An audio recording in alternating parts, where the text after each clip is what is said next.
So payroll year-end in Sage 50 Payroll, it's just a case of working through a series of steps, which I'd like to outline now before we go into the demonstration.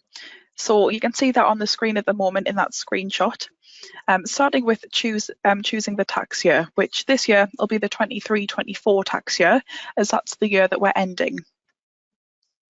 Next step is your internet submission. So this is the final submission, which needs to be submitted by that deadline of the 19th of April. It's an employer payment summary, or EPS, but it is different to a normal EPS that you would submit if, for example, you were reclaiming parental payments. After this, you'll produce your P60s, which must be distributed to your employees by the 31st of May.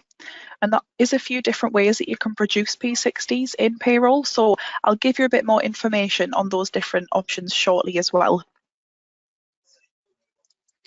You then got to back up your data. Now this is super important in general, but even more so around payroll year end, hence why it has its own step. And after that, it's completing year end, which is just a case of clearing down the year-to-date values for the current tax year. And it also moves your process date on to the 6th of April, so you're ready and in the new tax year. Now, it's important to know as well that when I say the year-to-dates are cleared down, nothing is deleted. The information is still in payroll, but it's now last year's figures, so they're cleared down, ready for the new tax year's year-to-dates. And then last but not least is to distribute the year-end returns, which brings up a little kind of reminder window with that 31st of May deadline and a little message to say that you've finished your year-end process. So back to the P60s. As I mentioned, there is a few different ways that you can produce them in Sage 50 Payroll. You've got the option to upload online P60s to Sage HR, as you would if you use the online payslips. Or this is Online Bureau if you're an accountant. So they'd go onto the online portal and each employee would be able to access them, whether that's online or through the mobile app. You can also email P60s as you would if you already email payslips using, for example, Outlook or Gmail. This will use the same settings as well that you've already got kind of configured for email payslips. So if your employees' email payslips are password protected or something like that, the P60s will be also. You've also got the option to print the P60s as well onto plain paper. There's no need for stationery anymore. And in fact, Sage and HMRC no longer provide that. So it's a nice, quick process to print them off too. So that's kind of an outline of the steps to process payroll year end. I just want to dive into the demonstration now and we'll go through those. So as you can see, we're now into payroll and you can see that in the last updated and last FPS date column, it's the 31st of March, which was my last pay date of the tax year. So we can see that I've completed that. And I've also done that preparation checklist, which Duncan mentioned earlier. So I'm now going to move on to processing payroll year end. Now, first things first, I need to change my process date to the 5th of April. This is just the date that we would recommend to process your year end tasks on, just mainly for reporting purposes, really. So mine was still my last pay date. So I'm just going to change that to the 5th of April. And we're going to see as well in the bottom right corner here that that's confirmed as the 5th. So now what I'll do is go and select the payroll year end section. And here you can see those steps which I showed you in the presentation as well on the process map, which I'll demonstrate now for you. So remember at the point of doing these steps, you should have already prepared for your year end with those steps Duncan mentioned. So processing your final pay run, process any levers, submitting your last FPS and things as well. But once you've done that, these steps here are everything you need to complete your year end. So the first step is to choose the tax year that we want.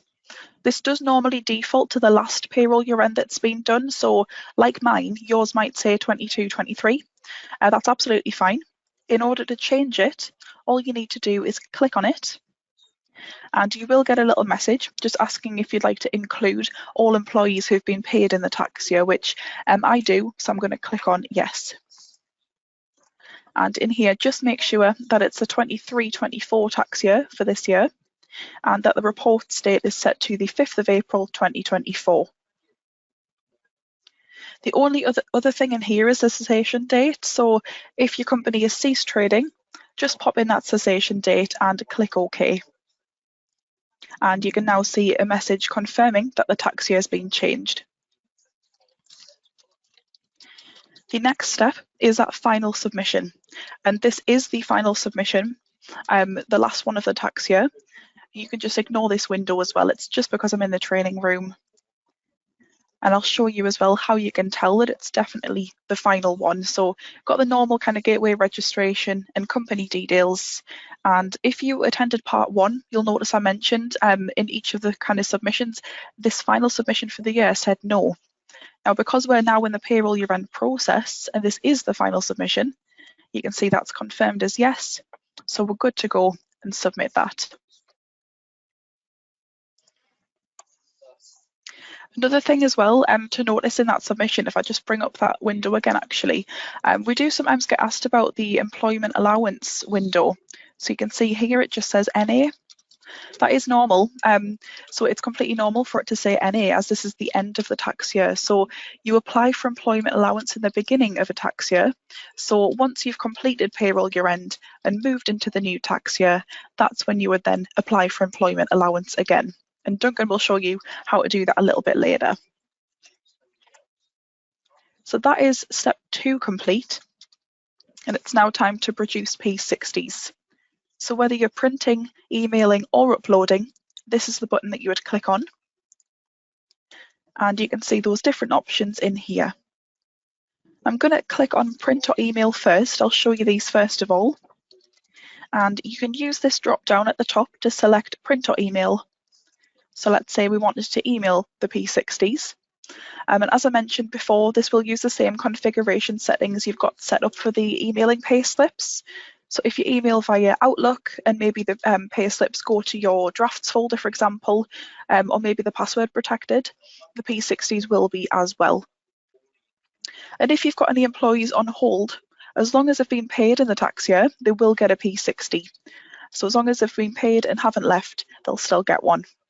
So you are more than okay to leave employees on hold during year end. So all I would do at this point is click email and then off they would go. If I wanted to print them instead, I could just change that drop down at the top, tick this little box to say that I'd like to preview them before printing, and just click on print. Now it does come up with a message asking if I want to include everybody, even if they have been set up for online services or email. So if you didn't want them to be included, just click no.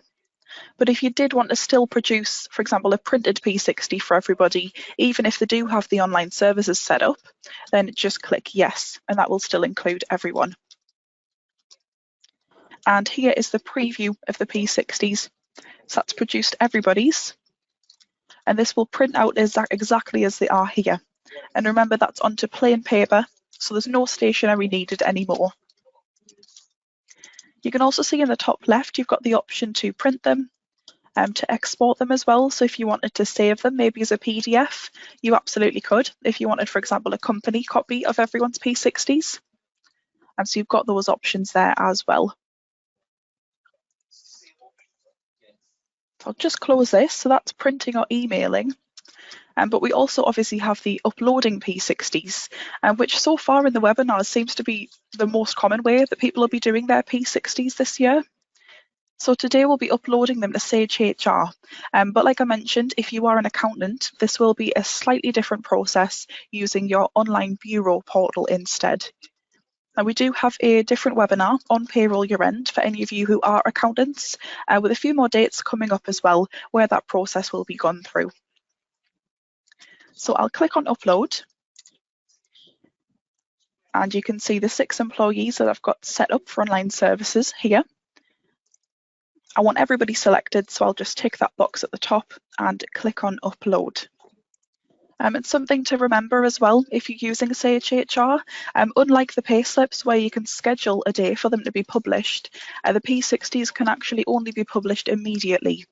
So if you didn't want them to go up at the point if you're doing your payroll year end, you wanted them to go up on a certain day, for example, feel free to complete all of the other steps of your payroll year end and then simply come back to payroll another day, set your process date back to the 5th of April, and you can do the produce P60 step then. Now, they've been successfully published, which is great. And if you'd like to view them, you absolutely can. So you can either click on Access Online Services here, which is going to bring you to log into your portal. Or if you're already logged in like myself, I'll just bring over that portal and you can view them on here. So this is the admin portal, so my kind of admin user.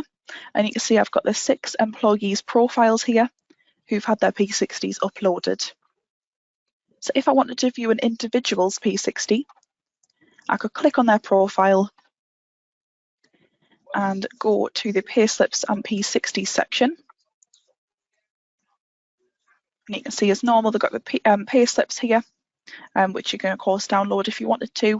And just at the top, you've got this tab for P60s.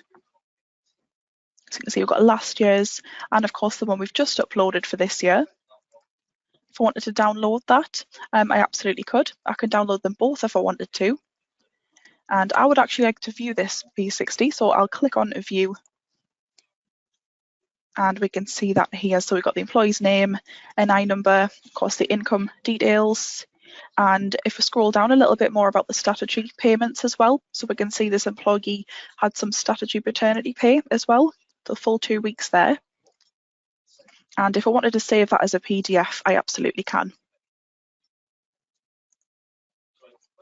Now, so that's kind of for an individual, but if you come to the payslip section on the left and go to P60s again, just at the top, you can actually see all 6 of the employees' P60s, which I've just uploaded. So you can see the published date of the 12th of March. And if I wanted to download all 6 of them as one PDF file, just click on this at the top or download them as a zip file. And if you've got quite a few employees as well, the search option is actually a really good way of finding them too. So if I wanted to find employee number 1's P60 for last year, I can just type in 1, which is in this case their surname, but on the P60s tab, and I can see both of them there. So that's how to view the P60s on the online portal, and this is for the admin portal as well. Now, if I wanted the employee to see the employee's going to see, I've actually logged in as the employee. So this is employee number 1. So when they log in, this is what they'll see. They've got the dashboard there. And if they go to their profile, of course, they can only see their own P60 and pay slips and things, not like the admin, which can see everybody's. And if we click on pay slips and P60s, again, this is just for the individual and they can see their own P60s there. Same again, nice simple layout there. And of course, downloadable if they wanted to as well. And don't worry as well if you accidentally upload them more than once. So if you do produce the P60s and upload them twice, it won't upload loads of duplicates of them. It will just overwrite the one that's already there. So it keeps the portal nice and clean and tidy. So that's the online P60s. And now that we've produced them, you can see this little tick box here to say that I've produced my P60s. So I'll click on this and click close. And that is us halfway through the process. So next step 4, is to back up our data.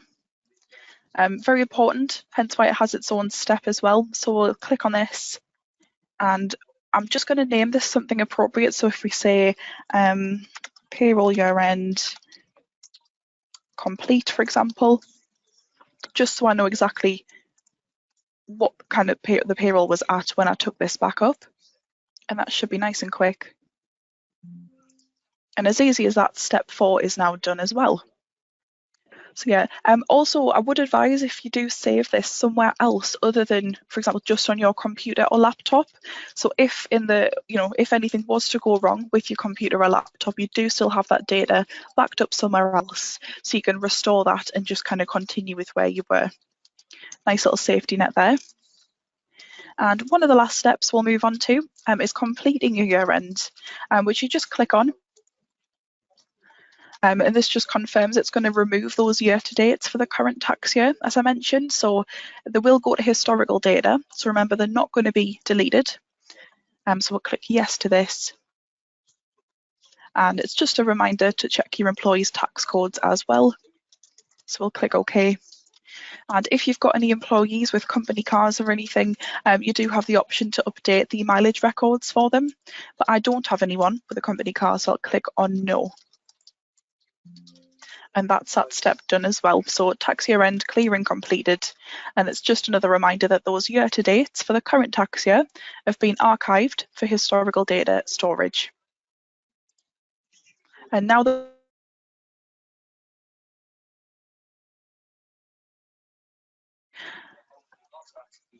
you'll notice as well, now that we've done complete year end, just in the bottom, the process date's now moved on to the 6th of April 2024. So that's us ready and in the new tax year to get ready and start processing. Last step as well, just as I mentioned, distribute year end returns. So this is just a little reminder of those deadlines, just that you must distribute your P60s, of course, by the 31st of May. And a little congratulations as well that you've finished your year end process.